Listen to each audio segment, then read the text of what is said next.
Welcome back. As we reflect today on the anniversary of 1 October, keeping track of our mental health is critical. Mike Davis visited the Geropsych unit at Desert Springs Hospital to learn some mindful takeaways. Take a look.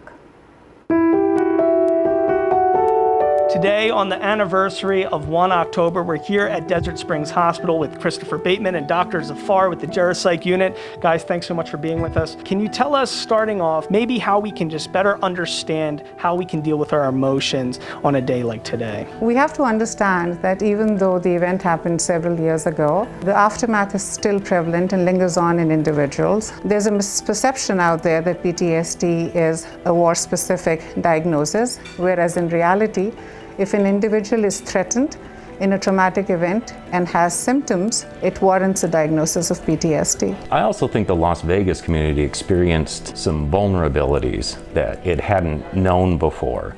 So we go from just a regular day to basic things like we're questioning safety, we're having questions of mortality, and basically reevaluating life priorities all within a matter of hours. All right, Dr. Zafar, let's talk about some of the warning signs, the symptoms, and the best way to treat PTSD if your loved one is experiencing that. So PTSD manifests itself in set ways. It involves intrusive symptoms, nightmares, flashbacks, dissociation, avoidance symptoms, startle response, exaggerated hypervigilance. What we have to remember is that PTSD can present several years down the road, or it can happen within the first 30 days of the onset. When it's within the first 30 days, it's acute stress disorder. Beyond that, it's PTSD. So what we really need to understand is, because it has a variable onset, we need to look out for the symptoms that I just described. And when we see our loved ones suffering from those symptoms, reach out for help.